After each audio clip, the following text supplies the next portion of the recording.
thing together.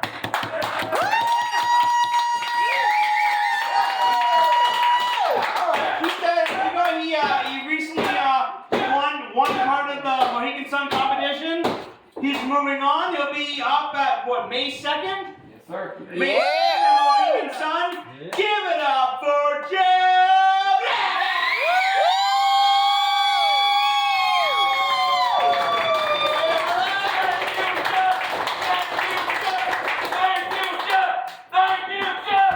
Thank you.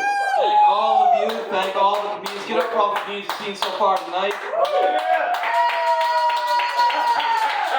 I was so happy to assemble the Autobots tonight, and they all fucking rolled out. Roll out! You're good. You're good. I gotta ask you guys a question on a serious note. Y'all know who Edward G. Robinson is? The actor. He was from the 1930s and 40s. He was in all those gangster films in black and white.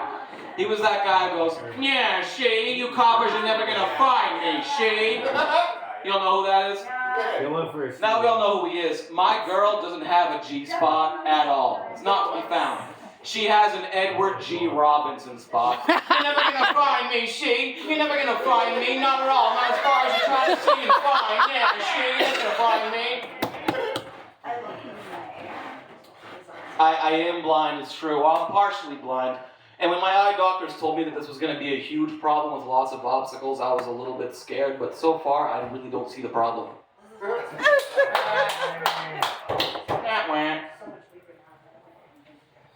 A friend of mine moved into my house recently. He's been trying to get me back in shape. I'm a little hefty. And he said, all you got to do is get up every morning, face the sunlight, and breathe in the air, and face the earth, and do some push-ups. The guy wants to turn me into the fucking Avatar. I can't do it. I'm not that guy. No wonder I can't find the goddamn G-spot.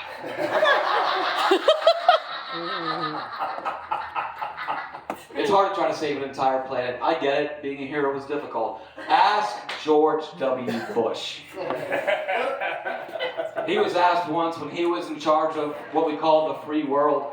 He was asked by a very hard-hitting reporter, Mr. President, do you know that your Predator drones are targeting children's schools? Children's schools!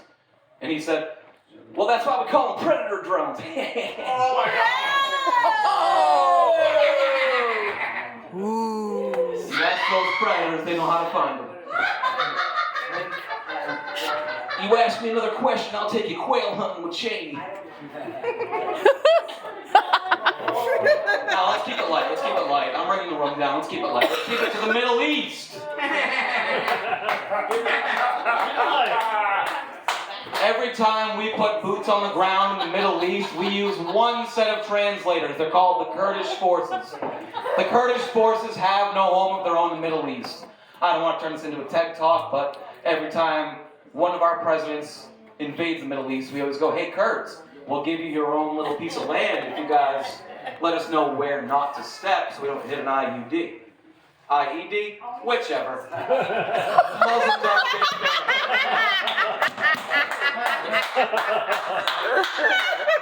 Those of you paying attention, you got that.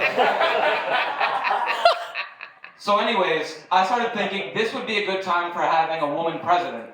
Not just any woman. A specific woman in mind I have. Little Miss Muffet. And bear with me.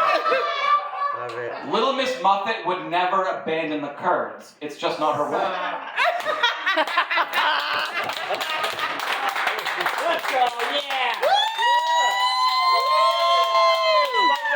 Jeff Labbe. I dated a lesbian once, which isn't hard to do when you have hair like this and tits like these.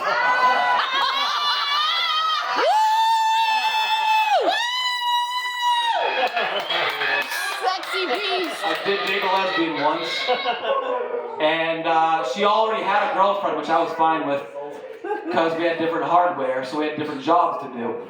And whenever her girlfriend would drop her off at my house, they would be hickeys all over from her job down to her titties, just hickeys, like a leopard. She was marking her territory, and I understood that. But I decided to join in the game, so I started leaving hickeys, which is weird for a 30-year-old. I started leaving hickeys down below the border, if you know what I mean, to let them know where I had been. At a certain point, our mutual girlfriend said, "Is this just a game to you? Am I just a pawn? What do I mean to you?" And I said, "No, baby, you're not. I would never treat you like that. You're not a pawn. You're more like the board."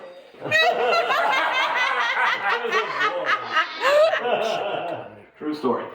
Anyways, you guys from Worcester? Most of y'all from the Worcester area? Sweet. Unfortunately. I don't have to explain where we are then. That's helpful. I'll leave you guys with this one. Worcester gets a bad rap, but I'll defend it to the death as a wonderful place. It's a wonderful, magical place to raise a family, and I'll tell you why. We have an abundance of schools, churches, and heroin. If you're looking for something to shoot up, we've got options. Woo! Good night, guys. Love yous.